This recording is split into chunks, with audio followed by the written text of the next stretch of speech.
Hi, this is Mahesh M. Thakur, CEO, coach, and motivational speaker.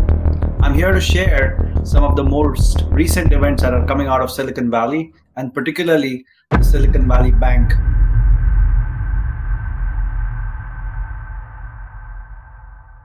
About 23 years ago, precisely on today's date, on March 10, 2000, there was this huge dot-com collapse, and the stock markets, particularly in the tech sector, lost almost 80% of their valuation. Pet.com, Boo, and so many other companies just disappeared. And it took a while for companies and for the entire tech industry to come back. Today is unfortunately one such day. It is similar to the Bear Stearns or the Lehman Brothers of 2007 or 8. And what is unfortunately true is that we did not once again have the right regulations in place. If you look at the depositors, approximately only 10% of the depositors were FDIC insured given their deposits they had at the Silicon Valley Bank. Whereas if you look at a JP Morgan Chase, approximately 57% of the depositors are insured by FDIC. What that means is you're going to get at least $250,000 back. That's the coverage that you get if you have that balance in your account. Anything more than $250,000, you stand to lose if the bank collapses. And that is why FDIC has now stepped in and taken full control of the Silicon Valley Bank. Officially, it's been shut down, and we are waiting to see what happens to these individuals or to these owners of the accounts whose life savings or company savings are with the bank held in their account. This is not a small bank. This is not a small institution by any means. This is an iconic bank which has been around in the Silicon Valley for the last 40 years. If you look back, it served a lot of entrepreneurs and founders.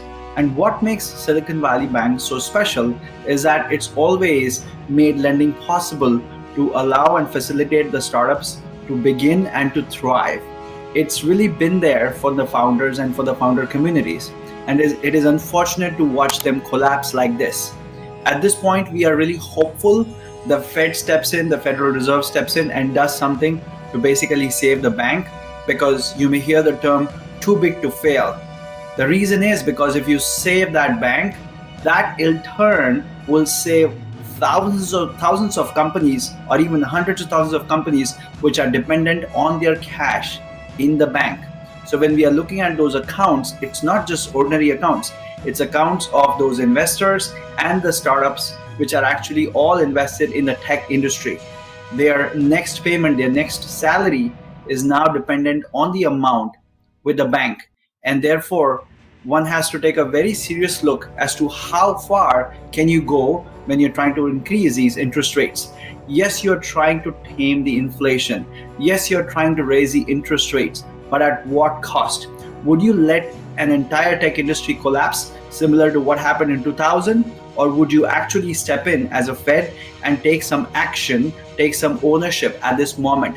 So it remains to be seen what happens. And what happens from here will be a defining moment for tech, because this will set the stage for the future years and decades to come, for the future investors, for the future founders, as to how confident and comfortable they feel doing business and also beginning their lives and careers in this kind of an ecosystem.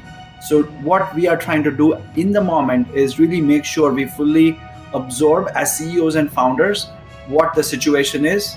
If you don't have an account with that bank, you can continue to execute and make sure you rely on a solid bank for your banking needs. So if you have investor money coming in, it's okay for you to bank with a large bank like a Wells Fargo or a JP Morgan Chase or a Bank of America or US Bank. And if you are actually in that unfortunate situation where your capital or your funding is stuck, I personally know 3 people today whose investor funded money is now stuck with Silicon Valley Bank. They have no access anymore, and they may not have a runway beyond 1 or 2 months. And that's how critical it is for them right now. So for those founders who are affected, this is an important time to step back and understand what are your priorities and how are you going to run your company and how are you going to take care of your employees who've been with you in the company. And for the ones who are in the process of getting funded, make sure you fully understand where you want to hold your capital, how you want to consider your banking needs, and more importantly, your runway. How would you manage capital? Because right now the scene is that given what happened, the investments are going to get even more tight. There is going to be more scrutiny, more rigor coming from VCs and from investors going forward. So the access to capital, unfortunately, for the next few weeks and months may be very limited or tight.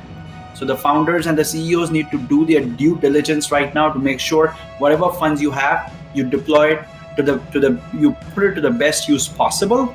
And for the funds that you put a request out to investors, or when you're going for the next round of raise, you make sure you're doing your due diligence in terms of why you need the fund, how exactly you're going to deploy it, and where is it that you're going to have your banking done with. I wish you all the best as you navigate this very uncertain time.